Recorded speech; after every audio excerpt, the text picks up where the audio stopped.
Antes de nós iniciarmos, vamos falar da... Na próxima semana nós teremos eleição na casa, né, Cleber? E a gente gostaria de saber se por acaso alguém formou alguma chapa para concorrer à eleição. Acontece na semana que vem, neste horário. Então, a gente pede também que todos estejam presentes, porque todos que frequentam o grupo, tanto aqui quanto de cima, todos têm direito a voto. A gente pergunta de uma outra chapa, porque se não tiver uma outra chapa, a gente faz a aclamação. O pessoal só levanta a mão e concorda. Não precisa fazer a fichinha para cada um vir aqui e votar. Se tiver uma outra chapa, a gente vai ter que fazer as folhinhas. A gente vai ter que fazer a eleição realmente. Botar numa urnazinha e a gente fazer a contagem. Só por isso da pergunta. Qualquer coisa nós temos o... Como é que é o nome disso? O edital. Vamos iniciar então. Nós, semana passada, nós estávamos falando sobre a perda ou suspensão da mediunidade. Então a gente leu alguns itens aqui a respeito de uma pergunta que foi feita no próprio livro, de como poderia acontecer isso. E ele listou aqui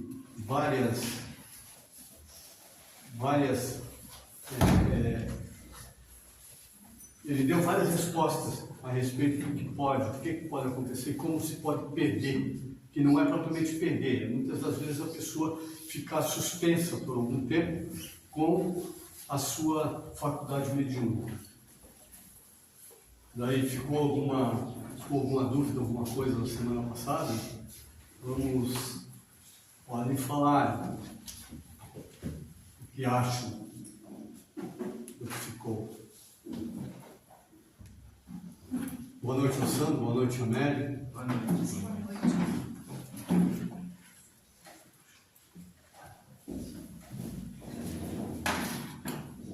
Não ficou dúvida nenhuma, então? Então, nós falamos aqui, assim, sobre o que pode, no caso, ocasionar a ausência ou a perda da mediunidade. Nós lemos aqui até no item F. O item F falava o seguinte: indisciplina do médium em relação ao trabalho mediúnico, ocasionando a suspensão por iniciativa dos benfeitores. Na letra G, mau uso das faculdades mediúnicas sob o ponto de vista da ética cósmica evangélica. Isso, cada uma delas vai chamando a atenção. Letra H, conduta moral dissociada dos objetivos nobres da mediunidade, fato que pode acarretar interrupção patrocinada pelos benfeitores do médium. Outra situação é o adoecimento dissociado dos objetivos nobres da mediunidade, fato que pode acarretar interrupção patrocinada pelos benfeitores do médium. Isso eu já tinha dito, desculpa. E adoecimento psíquico movido pela cristalização do pensamento, seja as neuroses do espírito, psicose e outros problemas do corpo mental, incompatibilizando o médium com a tarefa mediúnica. A letra J, a rejeição pessoal, ainda que em nível inconsciente, por medo de assumir compromissos mais intensos com o trabalho mediúnico. Será que isso acontece com a gente? Ou não? O que você me diz aí, Cleber? Com certeza. Porque essa é uma das razões das quais, muitas das vezes, a gente está indo muito bem, daqui a pouco a gente dá no pé. Por quê? Porque não foi da forma como a gente tinha idealizado, não foi do jeito que eu queria, aquilo ali começou a me incomodar, então eu vou achar um jeito de não ficar mais. Desse jeito eu não quero brincar. E quando a gente não quer brincar, a gente vai embora. Isso é uma coisa muito natural, e quando a pessoa leva para esse lado, na maioria das vezes o que acaba acontecendo? acaba acontecendo que se ele não chega a fazer esse afastamento, ele está sendo monitorado pelos mentores espirituais que o avalizaram a esse trabalho, e daí então eles mesmos acabam fazendo não que ele se retire do ambiente, mas essa faculdade ela fica ali em stand-by, vou colocar dessa forma, fica por um determinado tempo até ele se refazer, muitas das vezes por algum problema passageiro, ele se refazendo, de pouco em pouco volta novamente aos trâmites da mediunidade. Alguma pergunta aí, gente? Isso é uma coisa importante, porque chega num determinado momento a gente fica na dúvida. Será que eu estou tendo produção? Será que não? Pode falar, Sheila. Eu passei por essa situação. Desde os meus 19 anos eu tive essa paralisia do sono. Eu não sabia o que era na época, né? E sempre foi tratada pela ciência, né? Tipo, que é daquele negócio de sono REM e tal. E depois, com o passar do tempo, daí eu frequentei um centro espírita, mas isso faz muito tempo. Já faz quase uns 20 anos. E só que eu acho que eu não estudei o suficiente, eu não fui preparado o suficiente. E aí aconteceu exatamente o que você falou. Eu não queria mais brincar daquilo ali. E me afastei. E agora, eu achei que está na hora de eu voltar. Daí por isso que eu estou aqui. E faz um tempo que eu não tenho essa paralisia do sono. E depois da semana passada, eu fiquei analisando. Porque por conta do meu trabalho, eu trabalho bastante, você conhece, né? Bem puxado ali e tal. E aí no trabalho a gente tem estresse, lido com bastante gente, né? E tive que começar a tomar uma medicação para ansiedade, uma medicação para dormir. E daí ligando a semana passada com a minha situação, me dei conta que foi depois que eu comecei a tomar essa medicação que parou a paralisia do sono. Mas é uma coisa assim que é bem assustadora no começo. Para você conseguir controlar aquilo dentro de você, parece que você vai morrer sufocado. E muitas das vezes eu consegui enxergar tudo que estava ao meu redor. Eu via, ouvia, sabia o que as pessoas estavam falando, depois eu falava, né? Até para meu marido acreditar naquilo que eu estava falando. Mas eu vi que você estava passando tal coisa na televisão. Assim, e é uma coisa bem assustadora. Depois que você consegue controlar, daí fica tranquilo. Mas então eu era muito jovem, né? Eu tinha 19 anos quando aconteceu isso. Não sabia, e ainda a minha família era muito religiosa, ainda tinha muito preconceito também em relação à religião espírita, né? Então eu não podia falar, se falasse, não acreditava. Mas aí tinha uma menina que morava comigo, o pai dela era espírita já. Aí ele até me deu me auxiliou ali um pouco ali, uma professora da faculdade também. Mas aí, depois disso, com 19, com 29, eu fui para o centro espírita. Aí fiquei só um pouco, passava muito mal nos passes, daí parei.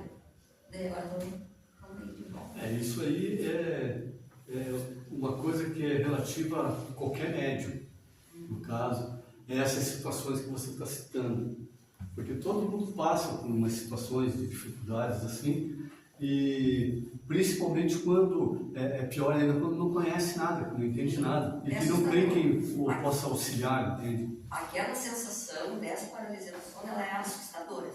Assustadora, não sei se alguém já aqui passou por isso. O que seria a paralisia do sono? É assim, você dorme, você está dormindo, daí de repente a tua mente acorda, a tua alma, teu espírito acorda, tua mente acorda, você enxerga tudo, só que teu corpo você não consegue mexer.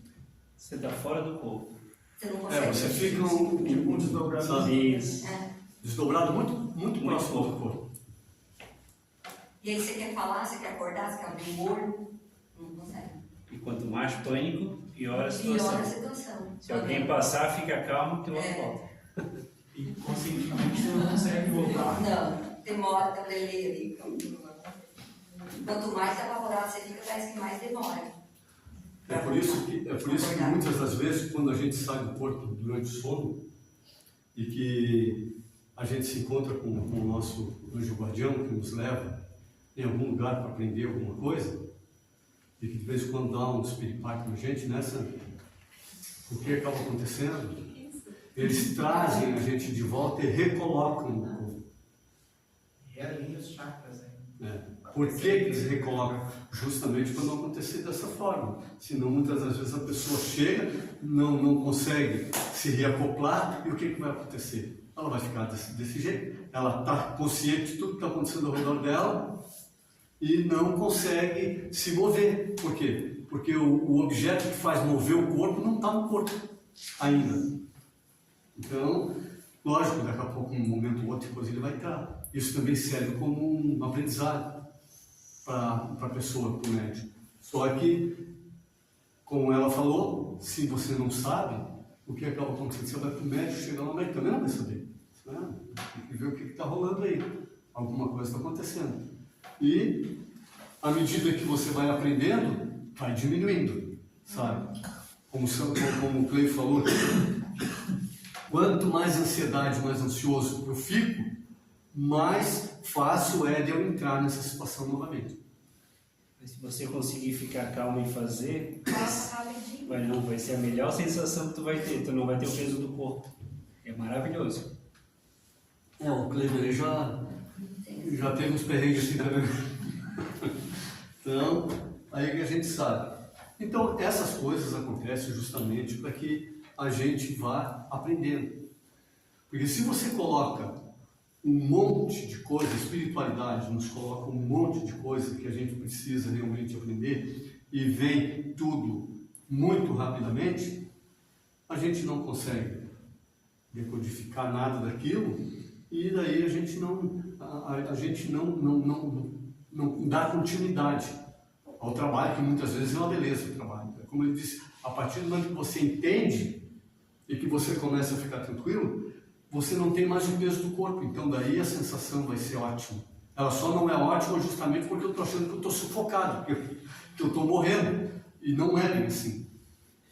Especificamente nesse caso, assim, ele acontece porque a gente fez um desdobramento, foi em algum lugar, e quando a gente vai fazer um acoplamento novamente ao nosso corpo físico, que a gente cai em si, não consegue acoplar e começa a perceber tudo e não consegue voltar, ou ele acontece só essa maneira, a gente só... Não. Só faz um... É como você está citando, é a mesma coisa. A gente sai no momento só do acoplamento ali que a gente não consegue. Você sai e muitas vezes você não sai, você está muito próximo do corpo físico, entende? Porque a gente pensa assim, eu vou deitar e logo eu vou sair do corpo físico. Muitas das vezes a gente não sai nem dentro do quarto, sabe? O espírito fica por ali. É onde você muitas vezes tem uma sensação de um sono ruim, acorda cansado. Em outras vezes você fica meio que dizendo assim, eu sonhei umas coisas aqui de casa, né? Eu escutei umas vozes, não sei o quê. Não é sonho, você está escutando, é coisa que está acontecendo ali. Muitas das vezes, só que você está fora e você não consegue chegar lá. Você está desacoplado. Porque desacoplar, todos nós desacoplamos num determinado momento e vamos, né? A gente se desdobra e vai para a espiritualidade. Aqui, quando acontece, vamos chamar de desdobramento, tá? Ou seja, na última reunião, tá? Eu estava sentado ali, me recordo, e eu não estava aqui, na realidade, tá? Eu estava no ambiente, né? Eu estava num ambiente, um ambiente complicado, que era um ambiente de guerra, onde eu via, assim, algumas situações, sabe, bem complicadas, tá? Mas o que ocorre, tá? Eu estava aqui, mas não estava vendo nada, eu estava simplesmente assim, de olho fechado e neutro, tá? Mas eu não estava, quer dizer, em corpo eu estava aqui, mas em pensamento eu estava muito longe, tá? Felizmente eu não pude identificar qual era o local, mas era um local bem complicado. E, assim, eu voltando, tá? Eu, né, me situando aqui, eu percebi que,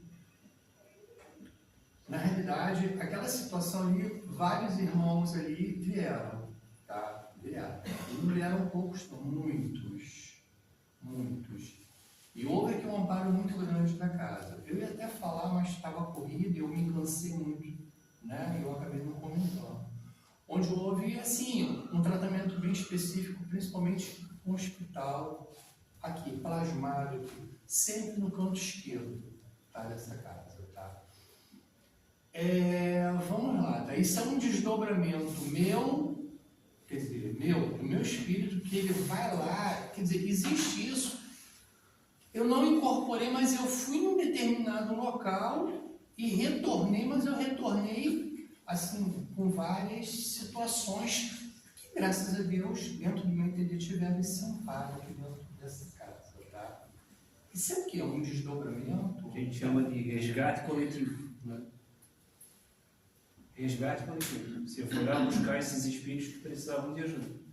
Não foi sozinho, foi amparado com uma equipe da casa. Acontece muito aqui dentro da casa. Muito com outras pessoas. Eu estou até Se assim, desdobra, manifestando, vai lá. Às vezes a gente atende uma pessoa fora, ou às vezes está às 5, 6, ou às vezes vai lá, dá um pré-atendimento, eles são levados para outros lugares, e aí depende do que a equipe espiritual determina o que vai ser feito. Mas muitas vezes é um socorro coletivo. Vai lá, né, dá o primeiro amparo, e aí eles são trazidos junto com vocês para casa. Mas E aqui eles recebem. essa locomoção, tá? Isso é pensamento. Explica aí. Ah, a Cida faz muito. A Cida faz muito isso toda a vida. É bem como eu estou ouvindo falar e estou perguntando se é normal para mim. Isso acontece com muita frequência. E passa a ser normal. É como um flash. Vai lá, eles deixa ser conduzido. Confia na espiritualidade. Eles vão te mostrar o que fazer. Muitas vezes já são, os espíritos são levados de lá mesmo, são lugares bem delicados, bem complicados, energias bem densas, né? Tem que ter bastante controle, né? A gente vai aprendendo. E outros são trazidos para cá, às vezes a gente precisa da incorporação, para eles serem atendidos aqui, outras vezes não, e é bem comum. Bem comum. Bem comum. Bem comum. Aqui tem vários médicos que se desdobram e que a gente já fez trabalhos.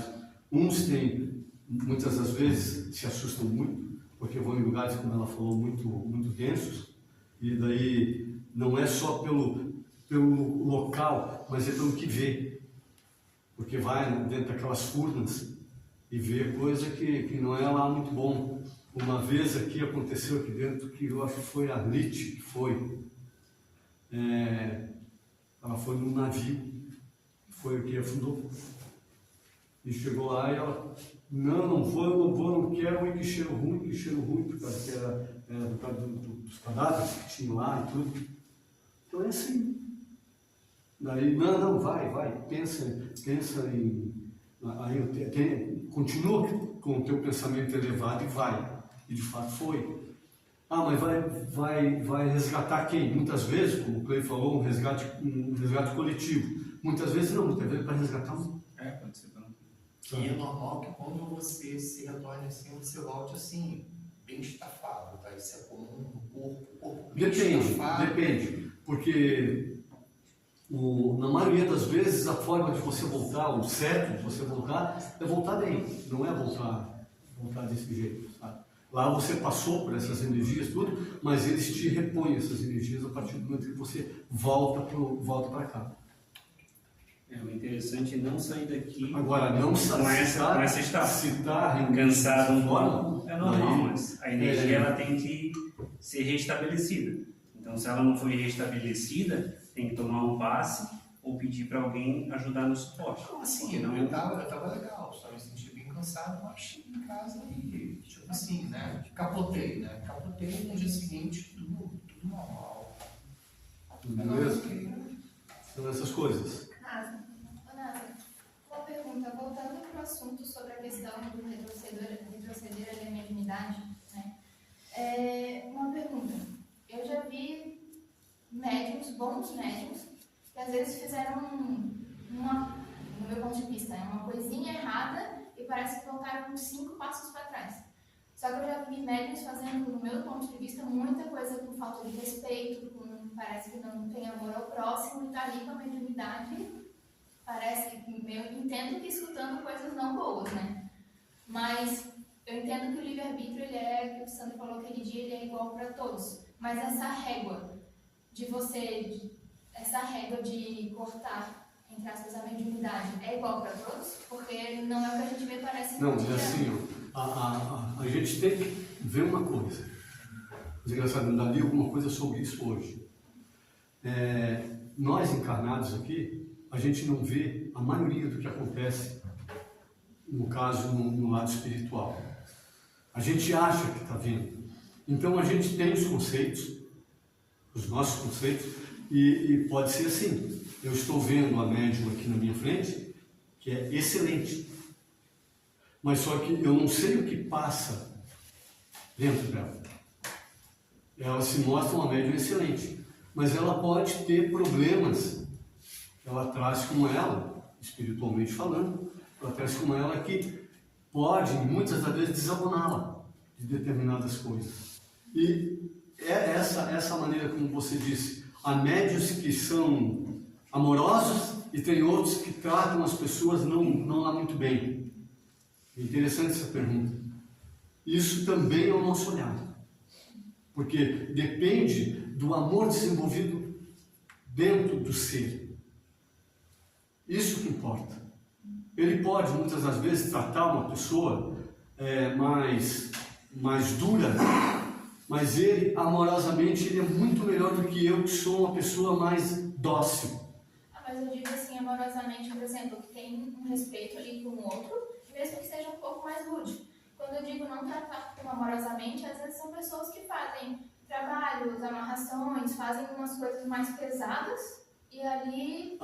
Isso é livre-arbítrio. Ele pode fazer, só que ele vai responder por isso. Mas a mediunidade dele continua ali... Depende. Muitas das vezes não. Na maioria das vezes é tirada e ele continua achando que ele tem apoio. Ou ele acaba tendo apoio daí de espíritos que, se ele visse, ele não ia gostar. Né?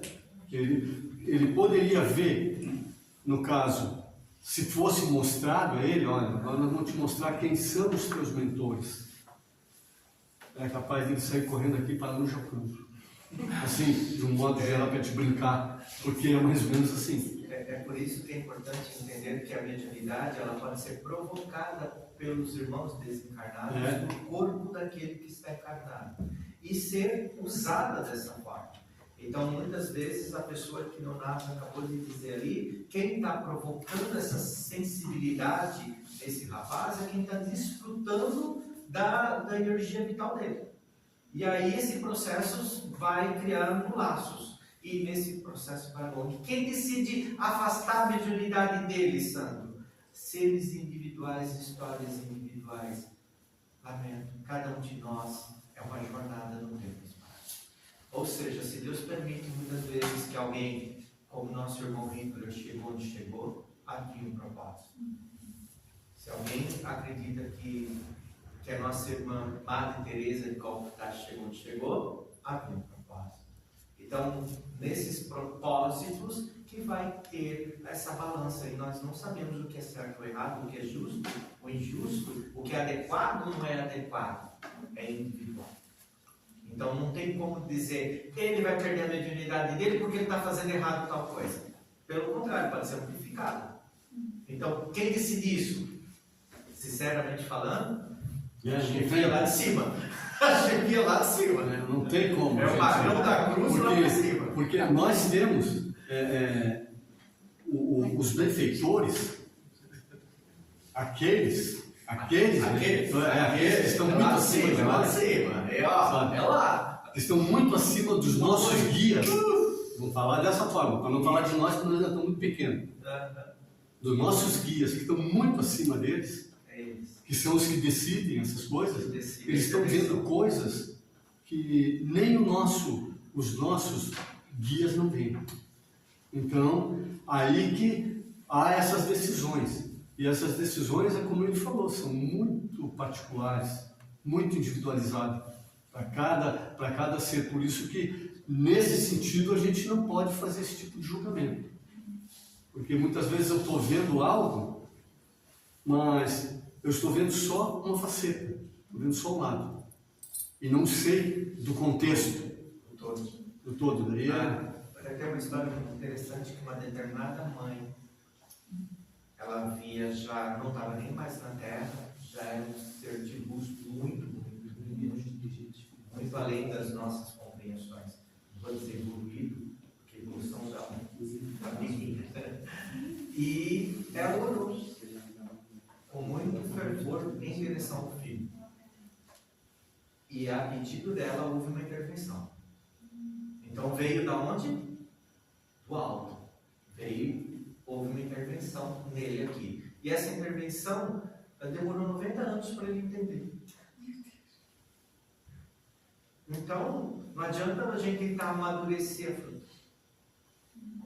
Não tem como. Então, cada um é individual. Não tem como ter uma regra. Essa questão que a Amanda levantou é bem interessante, porque às vezes a gente tem uma mania de julgar muito rápido tudo, né? A sociedade no geral, o mal. Aí vem uma pergunta: há propósito no mal? Há Boa propósito no mal? Vamos lá, o que vocês acham? Há propósito no mal? Agora vamos sentar na cadeira. Eu só quero dar a palavra para ela aqui hoje. Eu só ia perguntar, assim, porque essa questão me angustiou um pouco com João de Deus, que eu ia lá também, e aquela falange, todos os meus amigos que conseguiram, curas até, e depois teve todo aquele desdobramento assim tão pesado. Quem que estava fazendo as coisas? É assim, o que ele acabou de dizer, a gente tem o livre-arbítrio. Ele, em um determinado momento, ele fez trabalhos maravilhosos. O que ele fez de trabalho maravilhoso nunca vai ser apagado. Isso soma. São sementes. Isso é soma para ele. que estavam. Ele vai voltar para a espiritualidade, ele vai ter um batalhão de gente lá defendendo. Auxiliando. Auxiliando, sim. Isso. O que acontece?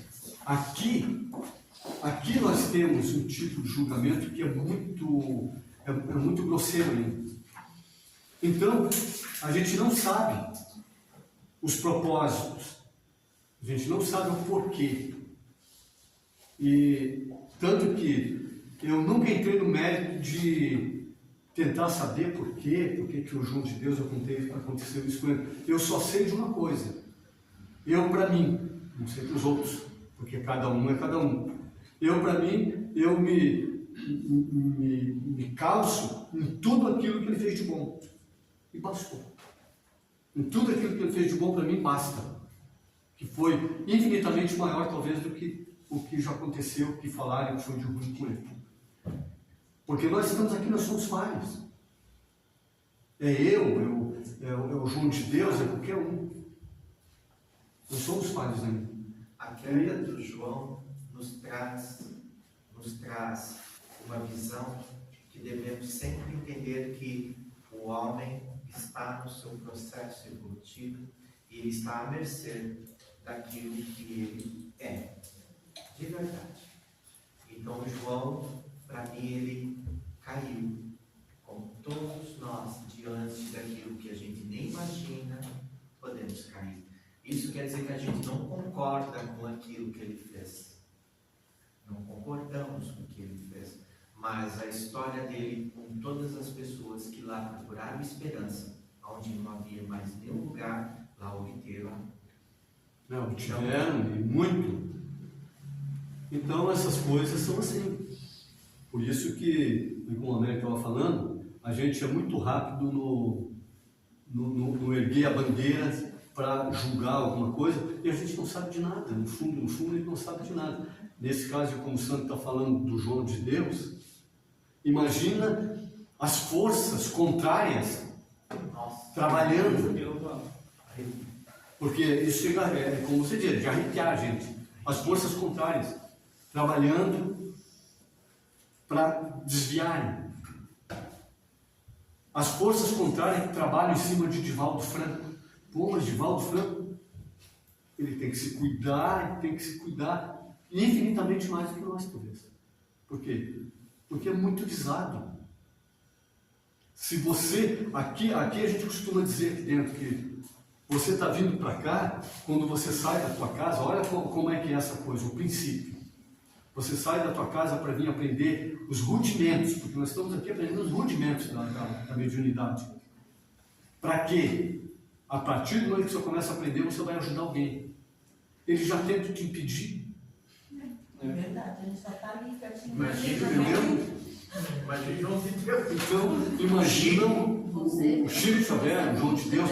Então você tem que ter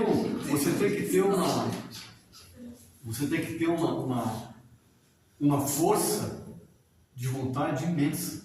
O Divaldo, em uma das palestras que ele falou da vida pessoal dele, um pedacinho, e quando ele vai viajar, ele gosta de frequentar lugares lindos que ele já viu em foto. Então, pô, se eu vou até essa cidade, eu estou aqui, eu tenho um dia livre, eu vou descer para conhecer o parque. Mas por que eu não posso descer para ir conhecer o parque? Você tem que ficar em oração e concentração, porque amanhã você tem uma palestra para dar. Então ele não pode. Quer dizer, ele tem um livre-arbítrio de ir, mas ele tomou por decisão, por indicação, que é melhor que ele fique no quarto, tendo aquela vibração, para que quando ele chegue na palestra, tudo soe bem. Então, assim, olha como é difícil a jornada de uma pessoa dessa. Ele é privado de muitas coisas. A gente acha, poxa, mas o médium nessa hierarquia, ele já tem controle mediúnico, então ele já pode ir. Não é bem assim. Ele tem controle sobre ele. Mas não controle sobre as pessoas que gravitam à volta. Claro. É só pegar meu irmão atormentado, pôr no carro e acelerar. Então, quando o Divaldo fica no hotel, em oração, em concentração, em meditação, é também para evitar esse tipo de incidente que pode ocasionar. Você sai atropelado, situações diversas em volta dele.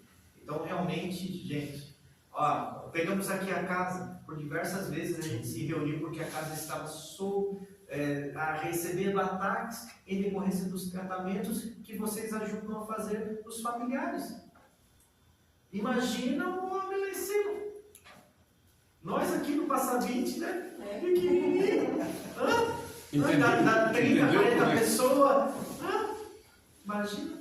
Entendeu como é que é esse negócio? Por que isso aqui veio à baila, esse assunto, justamente por isso. Porque no princípio que a gente está trabalhando esses rudimentos da mediunidade com nós, a gente tem que, primeiro de tudo, trabalhar o nosso equilíbrio. Esse é o fundamental. Você quer, não é dizer assim, eu sou um médium ótimo, eu sou aquele médium leve. Não, é equilibrado. Se é equilibrado, ele vai ter condições de não ser atacado. Porque atacado, eles vão tentar atacar de toda forma. Toda casa espírita, igreja, congregações que seja, todas elas são bombardeadas o tempo todo. Eles querem, de uma forma ou de outra, acabar com o trabalho do Cristo. Sempre foi assim. E agora está pior, porque agora existem novas tecnologias que eles também usam. Mas eles usam, eles não são bobos não. Aí tem milhares de cientistas bons que foram resgatados pelas trevas para trabalhar contra o estado de bem, o estado de amor. Então, isso pode, como o Sandro disse, isso pode acontecer a qualquer momento em qualquer um de nós. Nós andamos pisando em cima nós andamos no fio de uma gilete, vamos colocar dessa forma. Nós podemos cair em qualquer momento, a qualquer hora. Então a gente tem que se cuidar muito. Se cuidar muito com quem? Começa dentro de casa com a família. A família, eu estou em casa e eu estou bem. Mas eles querem me atacar, o que eles fazem? Eles vão naquele outro que não está muito bem. E ali o rei pega. Se não é naquele, e se eu não estou total em equilíbrio, se eu não estou equilibrado, o que acaba acontecendo? Eu entro de cabeça nas discussões, entendo a discussão, eu abri todos os portais, daí eles, assim, nós pegamos o que nós queríamos. E assim vai. Daí eu venho para cá. Eu venho para cá já meio desequilibrado, chego aqui, me sento aqui. O Clever está falando alguma coisa aqui que eu já não gostei muito. O que eu vou ser aqui dentro? Eu vou ser a porta de entrada dessas entidades. Que querem o quê? Eles querem ver isso aqui no chão. De que forma? Desacreditando. Não é tirando as pessoas daqui, não. É desacreditando as pessoas. Maria Modesto Cravo fala, numa abertura de um livro dela, que é fantástico, ela diz assim, esses grupos, eles persuadem os médiuns a mentira, a ilusão. Então ela diz assim, estudando eles profundamente. Daí, depois que estuda, que sabe daquilo que eu gosto, eles vão justamente me provocar naquilo que eu gosto. E que eu estou tentando abafar, deixar de lado, não querer mais. Mas aonde que é mais fácil de eu cair? É justamente dentro daquilo que eu já vinha tropeçando há muito tempo.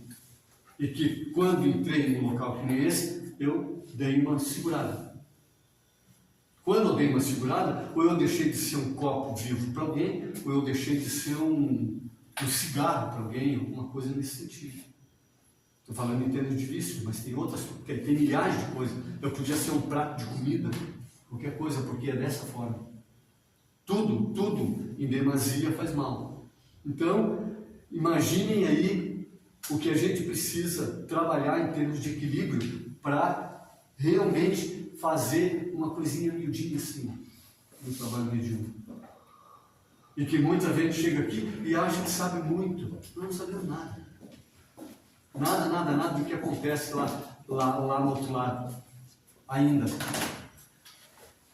Esse próprio Joseph Gleber aqui, ele fala, ele diz assim, no mundo espiritual existe tantas coisas que a gente não, que nem é falado, porque se for falado principalmente para a equipe de médiuns do planeta Terra, que a maioria se acha acima de outros religiosos, olha o que ele diz.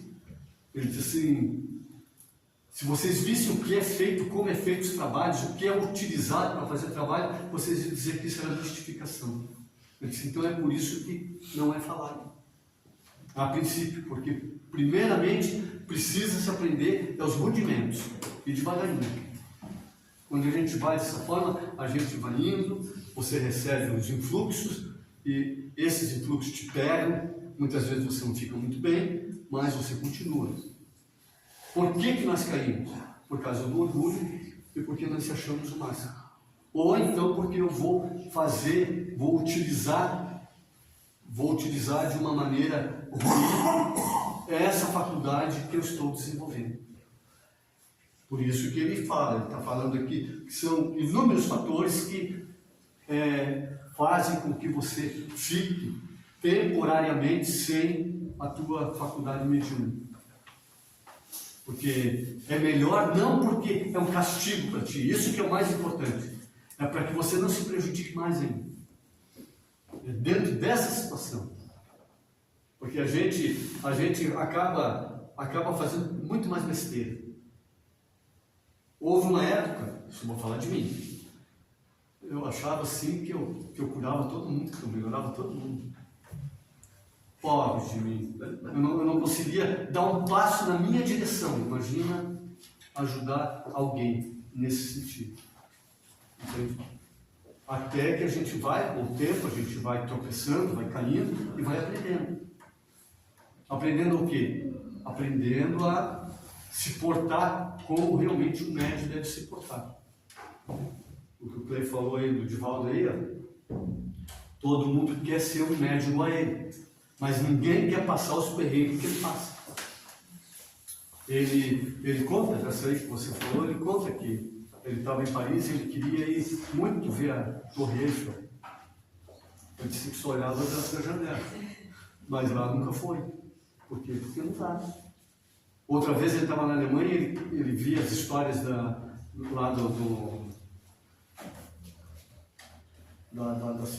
Guerra Mundial e ele queria visitar um local do Holocausto. E o que a Joana fez com ele assim, para que tu quer ir lá? Tu acha que tem alguém lá? Assim, ou você não sabe quem é que está lá? Aqueles que estavam lá não estão mais. Para que tu vai lá? Não te iluda. Desse jeito. Então, por aí a gente tira. Por quê? Eu poderia ter ficado quieto, mas não. Existe todo um trabalho atrás. Ah, mas é porque ele é o advogado? Não, existe todo um trabalho atrás de nós aqui. Estamos trabalhando. Nós não estamos aqui sozinhos, nós não viemos para cá e o nosso grupo aqui só temos que ficar. Não, tem um grupo espiritual trabalhando, tem os nossos mentores, tem os nossos guias, e tem muita gente trabalhando que a gente nem imagina. Está trabalhando em favor de nós aqui dentro. Para quê? Tipo assim, ô meu filho, anda aqui, ó, para de fazer besteira. É desse jeito. E todos nós fazemos isso. Todos nós, num momento ou outro, uma hora a gente olha aqui dentro de uma pessoa, que é outra coisa importante, a pessoa recebe um espírito, muitas das vezes vem um benfeitor aqui, trazer uma notícia, e mesmo para fazer uma limpeza, e a gente fica assim, eu acho que eu não venho mais aqui não, porque nunca aconteceu comigo, olha só o cara aí. Muitas vezes vem uma determinada pessoa porque ela está necessitando daquela limpeza. Vai passar por ela primeiro para depois chegar nos outros. E a gente não imagina, a gente acha que aquele lá é aquele lá. E de fato ele é. Então, eu sou eu tenho que me colocar mediunicamente no meu lugar e pedir muito para que eu consiga me tornar um ser melhor. Mediunicamente falando, um ser melhor, porque outra coisa não precisa, a princípio. E não abusar. Ah, mas a pessoa, aquele ali faz aquilo, então eu vou dar uma olhada como é que ele faz, vou fazer meio igual. Porque se eu fizer meio igual, daí não fica bom. Não se iluda que você vai pisar na lama. Você está tudo de branquinho ali, você vai ficar tudo lameado. Porque não é assim. Então, o que você falou, Sandra? A gente não pode, de forma alguma, tentar mentir para a gente mesmo. Porque, à medida que eu me olho para dentro de mim e vejo as minhas mazelas, as dificuldades que eu tenho que enfrentar ainda, é muito melhor eu dizer assim, putz, eu estou longe ainda, mas eu estou no caminho, eu não vou desistir. Isso aí faz com que outros benfeitores deles, não, esse aí a gente tem que ajudar. Agora, quando eu digo assim, eu já estou bem melhor, ou aqueles outros não fazem nada, eu já estou aqui fazendo isso, coitado, entra numa fascinação terrível. E depois daí adoece, não sabe por que adoece. E são essas coisas. Daí começa a escutar alguma coisa. Não, você até nem precisa ir lá. Olha como é que vai havendo evasão muitas das vezes. Você nem precisa ir lá. Você vai lá para escutar o Nazareno, aquele cara que não sabe nada. Você já sabe muito mais do que ele. Sabe o que você faz? Vai para casa, fica tranquilo lá. Quando precisar, a gente te ajuda.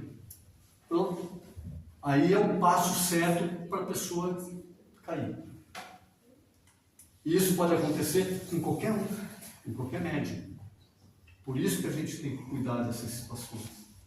Daí, aqui fala, perda da mediunidade é justamente porque foi feita uma pergunta nesse sentido. Mas não propriamente você vai perder a tua mediunidade.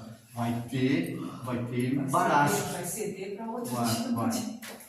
Mas, Helena, eu tenho duas perguntas para fazer. A primeira, vamos botar assim, uma suspensão temporária, né? A perda temporária.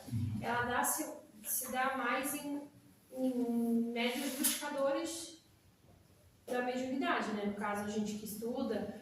Porque, assim, aquele tu falou ali da questão de doenças psíquicas, tem muitos irmãos que têm mediunidade e nem sabem, tem problemas, né? A gente sabe que não tem.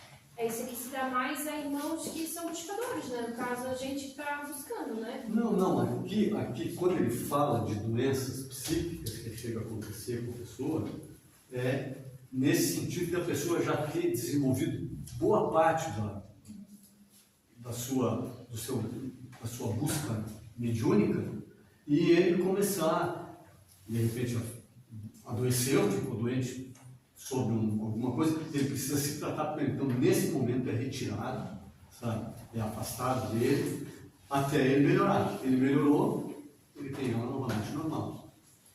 E existem outros casos que é quando você faz o quê? É quando você quer fazer alguma coisa diferente do que você precisa fazer. Esperar. Muita vezes a gente não quer esperar. A gente quer mais, mas a gente quer mais de uma coisa que a gente não sabe lidar ainda. É a mesma coisa como você você entra na faculdade. Você faz o básico, você faz o primeiro ano, o segundo lá, mas você queria estar lá no quinto.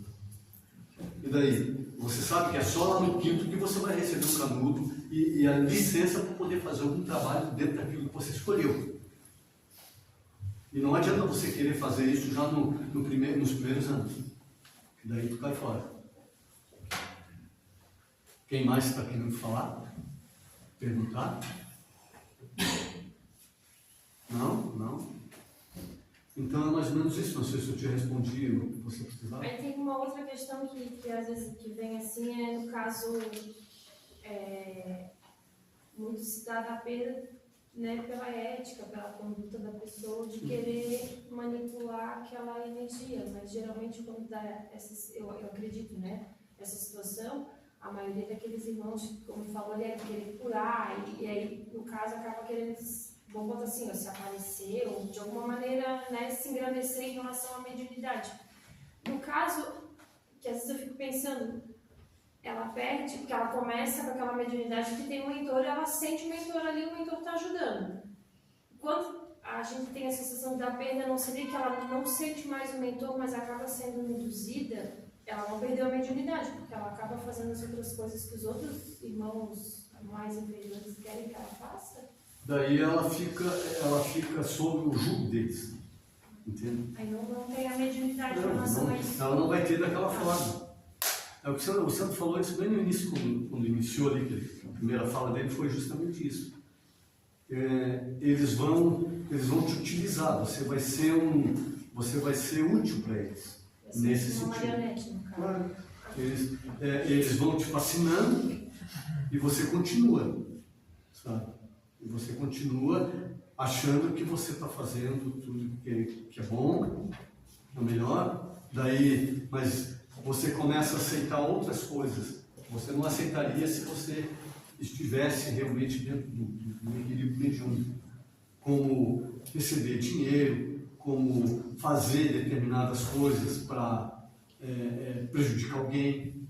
Ah, mas isso eu não faço. Quem disse que não?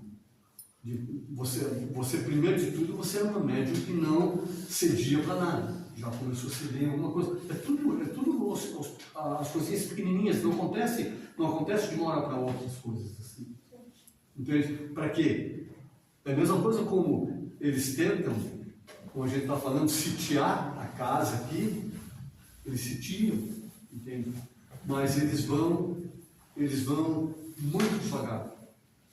E eles não vão naquilo que realmente eles querem. Porque naquilo que realmente eles querem, chama-nos a atenção e nós entramos em alerta. Quando eles vão querer. É mais ou menos assim. Mas tudo é assim. Tudo isso existe estudo, existe trabalho, tanto de um lado quanto do outro.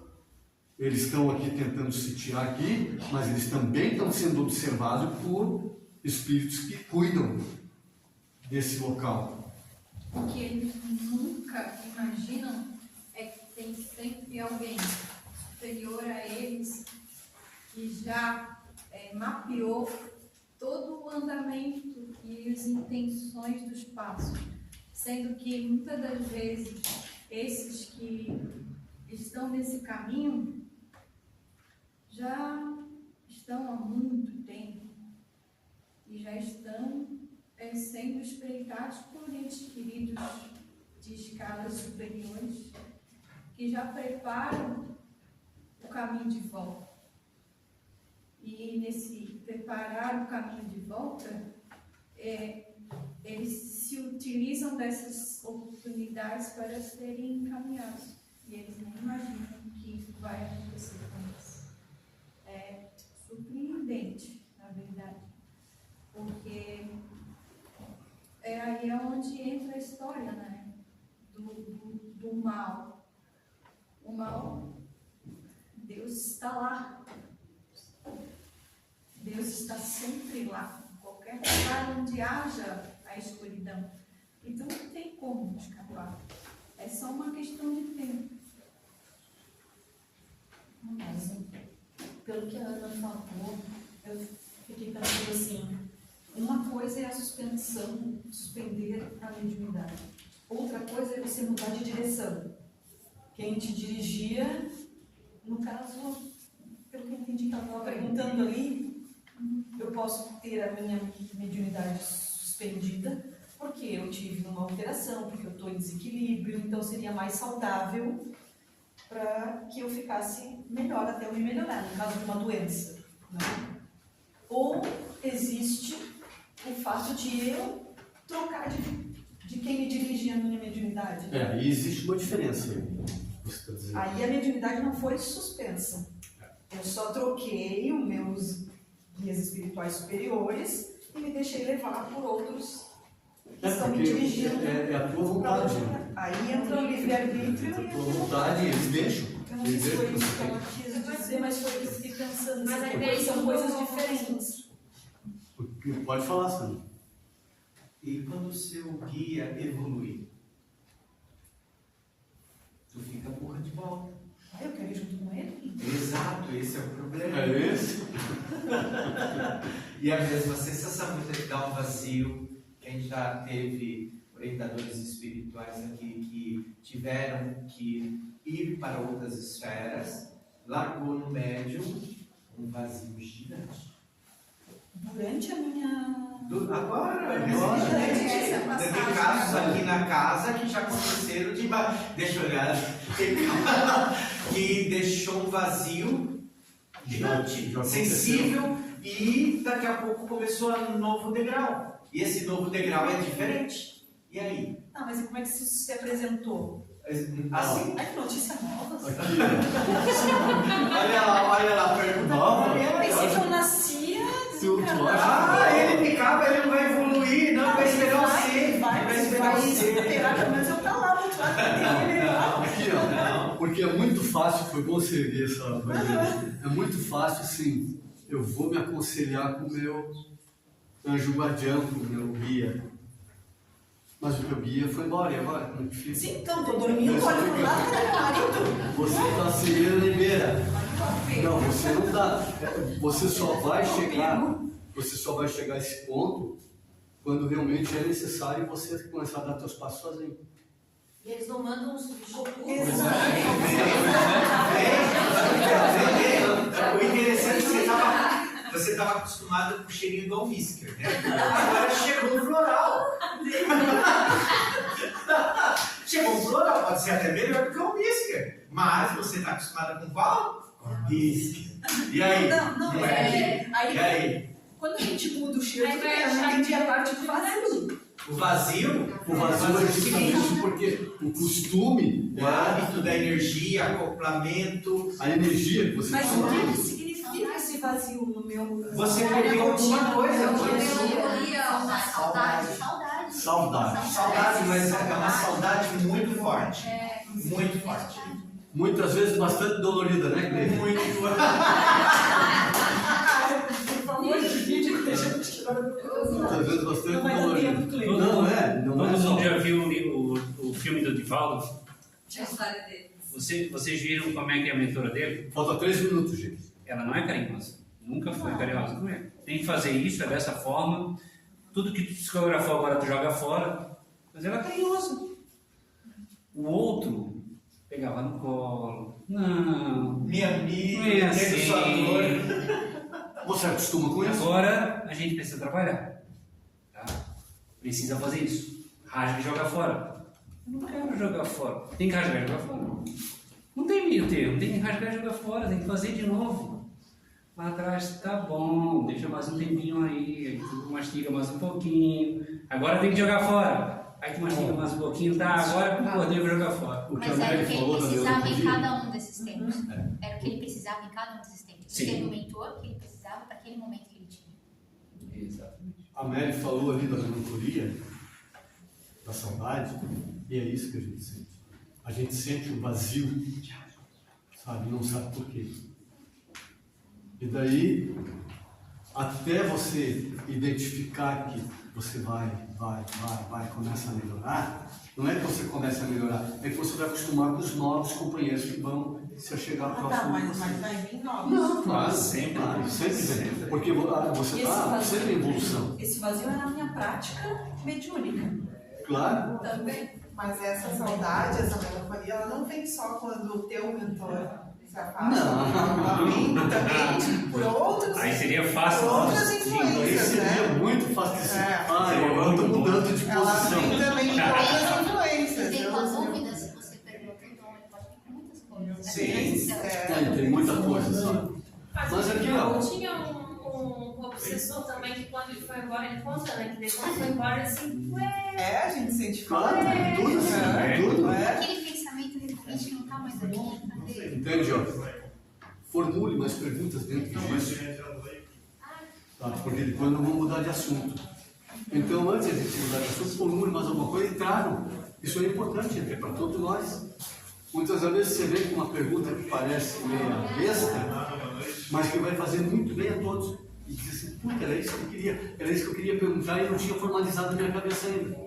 Essa questão do vazio, da falta, era algo que eu não sabia, que eu não imaginava que isso pudesse acontecer.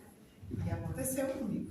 E eu estranhei, a primeira vez eu estranhei demais, eu não imaginava. E realmente isso A acontece. gente fica acostumado, a gente fica muito acostumado a ser carregado no colo, quem é que não gosta? E chega um determinado momento que diz assim, cheio de colo, agora tem que começar a andar sozinho. Ah, daí vão tirar a chupeta, vão tirar o colo, como é que eu fico?